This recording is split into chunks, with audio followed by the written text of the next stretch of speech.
Movie के start में हमें एक घना जंगल दिखाया जाता है जहाँ पर हम दो आदमियों को देखते हैं। ये दोनों आदमी जंगल में पिग का शिकार करने के लिए आए थे। तभी वहाँ पर एक बहुत बड़ा स्नेक आ जाता है जिसको मेगा बुआ स्नेक भी कहा जाता है। वो आकर इन दोनों आदमियों में से एक को पकड़कर खा जाता है। दूसरा साथी जिसका नाम वॉकिन था वो वहाँ से अपनी जान बचाकर भाग रहा था। वॉकिन किसी तरह से भागता हुआ बीच पर पहुँच गया था जहाँ पर जाकर वो देखता है कि उसकी बोट वहाँ पर टूट चुकी थी, मगर अभी भी मेगा बुआ स्नेक उसका पीछा कर रहा था। नेक्स्ट सीन में हमें इसी जंगल में एक हेलीकॉप्टर आता हुआ दिखाई देता है। इस हेलीकॉप्टर में एक रिसर्च की टीम थी। इस टीम में टोटल 6 लोग थे और इनकी टीम को एक डॉक्टर लीड कर रहे थे।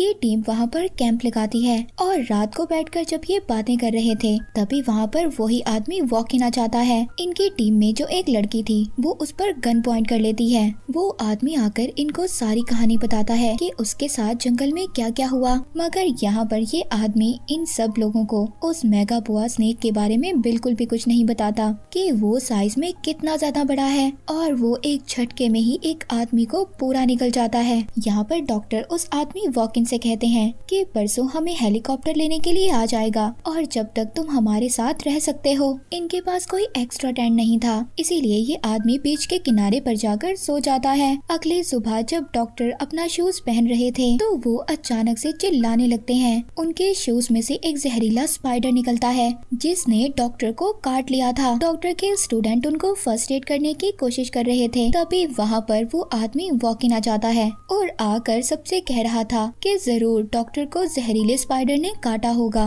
और बिना किसी ट्रीटमेंट के डॉक्टर के पास सिर्फ 36 घंटे हैं। इसके बाद डॉक्टर हेलीकॉप्टर हेडक्वार्टर में कॉल करते हैं। वहाँ पर उनकी जब रिसेप्शनिस्ट से बात होती है तो कहते हैं कि मुझे एक जहरीले स्पाइडर ने काट लिया है, जल्दी हेलीकॉप्टर भेज दिया जाए। मगर वो रिसेप्शनिस्ट लड़की ये कह रही थी कि परसों तक हेलीकॉप्टर आ सकता है क्योंकि वेदर कंडीशन कुछ ठीक नहीं है। वो आदमी कहता है कि परसों तक तो आप अपने पाँव पर भी खड़े नहीं हो पाओगे, इसलिए वो अब यहाँ पर इनको हर्बल ट्रीटमेंट के बारे में बताता है। मगर इस हर्बल ट्रीटमेंट के लिए उन्हें जंगल में जाना होगा। वो इनको एक फ्लावर के बारे में बताता है जो जंगल के बीचों बीच है। उस फ्लावर से डॉक्टर बिल्कुल ठीक हो सकते हैं। यहाँ पर जो ये रिसर्च टीम थी इनमें से एक लड़की कहती है कि मैं डॉक्टर के साथ रहूंगी और बाकी के 4 लोग वॉकिंग के साथ जंगल में निकल जाते हैं उस फ्लावर को ढूंढने के लिए। जब ये लोग काफी ज्यादा चलने के बाद जंगल के बिल्कुल बीचों बीच जाकर उस फ्लावर के ट्री को देखते हैं तो वो जो आदमी वॉकिंग था इसके अलावा सब लोग हैरान हो जाते हैं क्योंकि उस ट्री पर बहुत सारे स्नेक्स लिपटे हुए थे। वॉकिन यहाँ पर कहता है कि हमें इन स्नेक्स को बगैर जगाए यहाँ से ये फूल लेकर जाना होगा, मगर मैं इस दरख्त पर नहीं चढ़ सकता। अब इनकी टीम में से एक लड़का तैयार हो जाता है कि वो इस दरख्त पर चढ़कर इस फ्लावर को ले लेगा, मगर यहाँ पर वो ही मेगा बुआ स्नेक आ जाता है। ये सब रिसर्च टीम हैरान हो जाती है क्योंकि इन्होंने अपनी लाइफ में इतना बड़ा स्नेक कभी नहीं देखा था। तो ये सब लोग डरकर भागने लगते हैं। जब ये थक कर थोड़ा सा रुकते हैं तो ये मेगा बुआ स्नेक के बारे में बात करते हैं। तभी ये लोग नोटिस करते हैं कि इनके साथ इनकी टीम का एक मेंबर नहीं है। ये सब लोग उसको आवाज देने लगते हैं। दूसरी तरफ उस टीम मेंबर को भी ये रियलाइज हो गया था कि वो अपने ग्रुप से अलग हो गया है। तभी अचानक से उसको एक आवाज सुनाई देती है और वो डरकर छुप जाता है और वो बिग स्नेक उसको जकड़ लेता है और खा जाता है। दूसरी तरफ वो आदमी वॉकिन उन सबको मना कर रहा था कि प्लीज जोर से आवाज मत करो, तुम्हारा साथी तो यहाँ पर नहीं आएगा, मगर हाँ कोई और मुसीबत यहाँ पर जरूर आ सकती है। ये सब लोग प्लान करते हैं कि इन्हें दोबारा से उसी ट्री के पास जाना होगा क्योंकि वहीं पर इन्होंने अपने साथी को देखा था। वो आदमी वॉकिन कहता है कि मेरे पास ट्रैंकुलाइजर्स हैं जिससे कि अगर दोबारा से उसके सामने वो मेगा बुआ स्नेक आ जाएगा तो वो उसको डिस्ट्रैक्ट कर सकता है। तभी उस रिसर्च टीम में से एक लड़की कहती है कि मेरे पास भी फ्लेयर गन है जिसमें 3 बुलेट्स हैं और मैं भी उस बिग स्नेक को डिस्ट्रैक्ट कर सकती हूँ। लेकिन इनकी टीम में जो दूसरी लड़की थी वो बहुत ज्यादा डरी हुई थी, वो वहाँ पर जाने के लिए तैयार नहीं थी।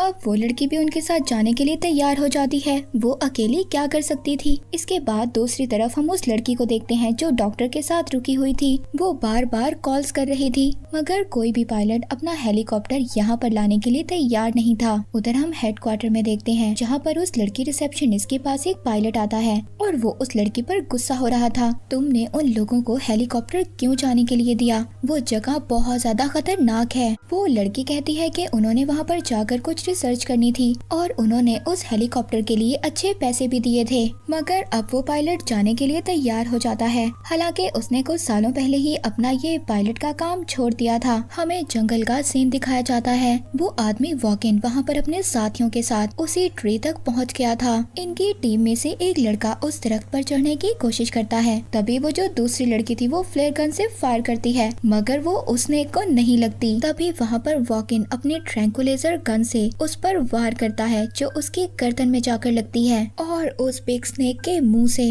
उनके साथी की डेड बॉडी बाहर निकलती है, जिसको वो खा गया था। ये देखकर वो लड़का जो दरख्त पर चढ़ रहा था वो नीचे गिर जाता है और ये अब चारों भागकर दूर चले जाते हैं। वो आदमी कहता है कि मेरे पास डायनामाइट है और हमें अपने साथी की डेथ का बदला उस बिग स्नेक से लेना होगा, और हाँ, हम साथ ही उस फ्लावर को भी लेकर जाएंगे। अगर हमने उस फ्लावर को ना लिया तो हम अपने साथी डॉक्टर को भी मरता हुआ देखेंगे। ये सुनकर लड़की बहुत ज्यादा हैरान होती है, कहती है अच्छा तुम्हारे पास डायनामाइट है तो तुम इस जंगल में क्या कर रहे हो। वो कहता है कि इस जंगल में बड़ी छोटी बहुत ज्यादा मुसीबतें हैं। ये सुनकर वो लड़की कहती है कि तुम्हें पहले ही पता था इस स्नेक के बारे में और तुम जानबूझकर हमें इस जंगल में लाए हो। वो वॉकिन पर बहुत ज्यादा गुस्सा करते हैं और अब वो तीनों मिलकर ये डिसाइड करते हैं कि वो वॉकिन के बगैर ही अपने कैंप तक वापस जाएंगे। वॉकिन कहता है कि तुम मेरे बगैर अपने कैंप तक वापस नहीं जा सकते, क्योंकि इस जंगल में जगह जगह खतरा है और बहुत सारे हंटर्स ने तो यहाँ पर अलग अलग किस्म के ट्रैप को फिट किया हुआ है। रिसर्च टीम में से लड़का कहता है कि तुम भी हमारे साथ चलो, मगर वॉकिन वापस नहीं जाना चाहता था। वो तो उस बिग स्नेक को मारकर अपना नाम मनवाना चाहता था कि उसने उस बिग स्नेक को पकड़कर मार दिया। वो इस काम के लिए उन तीनों से भी हेल्प मांगता है, मगर वो तीनों उसको यहाँ पर छोड़कर अपने कैंप के लिए निकल जाते हैं। तो वॉकिन कहता है कि तुम तीनों के पास 1 घंटे का टाइम है और मैं जानता हूँ कि 1 घंटे के बाद तुम लोग वापस आ जाओगे मुझसे मदद मांगने के लिए। दूसरी तरफ डॉक्टर जो अपनी टीम की एक मेंबर लड़की के साथ रुके हुए थे, वो वहाँ पर उस लड़की से कहते हैं कि मैंने आसमान पर एक फ्लेयर को देखा है। तो वो लड़की अपना ड्रोन कैमरा उड़ाकर जब चेक करती है तो उसे सब कुछ नॉर्मल नजर आता है, मगर तभी अचानक उसको उसके कैमरे में वो ही बिग स्नेक नजर आ जाता है। दूसरी तरफ वो तीनों जो जंगल में वॉकिन के बगैर ही आगे बढ़ रहे थे, तभी उनको आगे बहुत सारे स्नेक्स नजर आते हैं जो वहाँ दरख्तों पर लिपटे हुए थे। वो बहुत बड़े बड़े स्नेक्स थे और इनको रास्ते में बहुत सारे ट्रैप्स भी नजर आते हैं। अब ये वापस भागते हैं और ये लोग दोबारा से वॉकिन के पास आ गए थे। अब वो जो रिसर्च टीम में से लड़का था उसके पाँव पर तो चोट लग गई थी, वो दरख्त पर भी नहीं चढ़ पा रहा था। इस वजह से वॉकिन ये डिसाइड करता है कि वो उस दरख्त को डायनामाइट से उड़ा देगा और इससे वो मेगा बोआ स्नेक भी जाग जाएगा। तभी उस रिसर्च टीम में से लड़की रेंगते हुए आगे बढ़ती है और उसको वो फ्लावर मिल जाता है। तभी अचानक से वो बिग स्नेक आ गया था और उसके सामने गलती से इनकी टीम का लड़का आ गया था। वो स्नेक एकदम से अपना मुंह खोलता है और उस बेचारे को खा जाता है। ये देखकर अब वॉकिन उन दोनों लड़कियों को लेकर भागता है। वो बिग स्नेक भी इनका पीछा कर रहा था। ये तीनों भागते भागते एक केव में आ जाते हैं। केव में इन दोनों लड़कियों में से एक लड़की देखती है कि वॉल पर कुछ साइंस बने हुए हैं और वो ये साइन देखकर एक स्टोरी समझती है।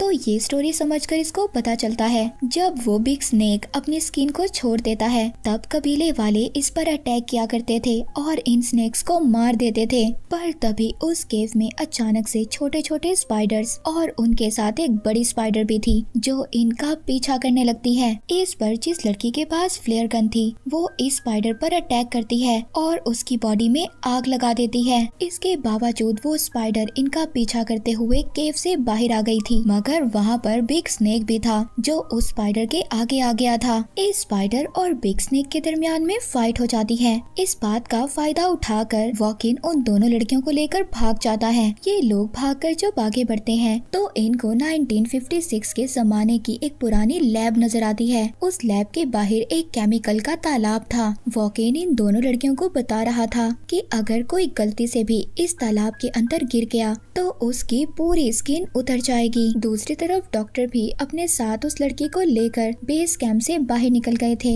उनको रास्ते में उनकी रिसर्च टीम के लड़के का एक शूज मिलता है। वॉकिन उन दोनों लड़कियों के साथ लैब में आता है। वहाँ पर भी उनको छोटे छोटे स्नेक्स नजर आते हैं। ये उनको काट कर वहाँ पर आग लगा देते हैं। उस आग के लगाने की वजह से पूरे लैब में आग लग गई थी। ये लोग बाहर भी नहीं जा सकते थे क्योंकि बाहर वो ही बिग स्नेक था। वॉकिन यहाँ पर प्लान करता है कि तुम दोनों यहाँ से भाग जाओगी, उस वक्त तक मैं उस स्नेक को डिस्ट्रैक्ट करूंगा। वो लोग ऐसा ही करते हैं। वॉकिन जब उस बिग स्नेक को डिस्ट्रैक्ट कर रहा था तो वो दोनों लड़कियां भागकर फ्लाइंग टावर तक पहुंच जाती हैं। वॉकिन भी भागकर उस टावर तक आता है, मगर उसको फॉलो करते हुए वो बिग स्नेक भी उसके पीछे आ गया था। अब जब ये तीनों वहाँ से प्लान से भाग रहे थे तो वो बिग स्नेक वॉकिन पर अटैक कर देता है और गलती से उसको साथ लेकर उसी केमिकल के तालाब में गिर जाता है। तभी वहाँ पर डॉक्टर और उनके साथ वो लड़की थी वो भी आ गए थे। ये दोनों उस तालाब में उस बिग स्नेक को देखकर हैरान हो गए थे।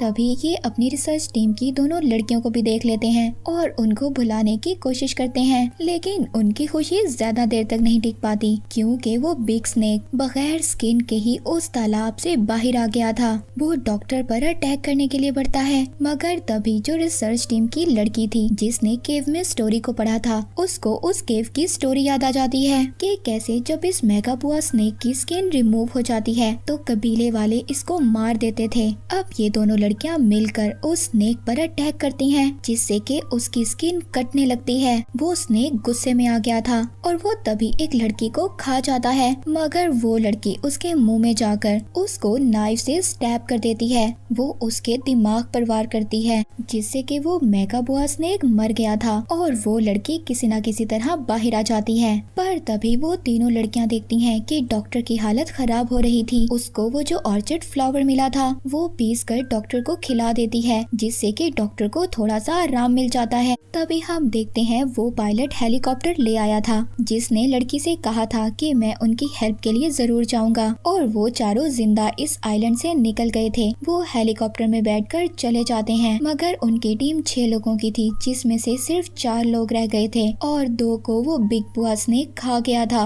मगर इस आइलैंड पर से इनके जाने के बाद वहाँ पर एक और बिग बुआ स्नेक आ गया था और वो डेड स्नेक की बॉडी को निगल जाता है। ये मूवी यहीं पर एंड हो जाती है।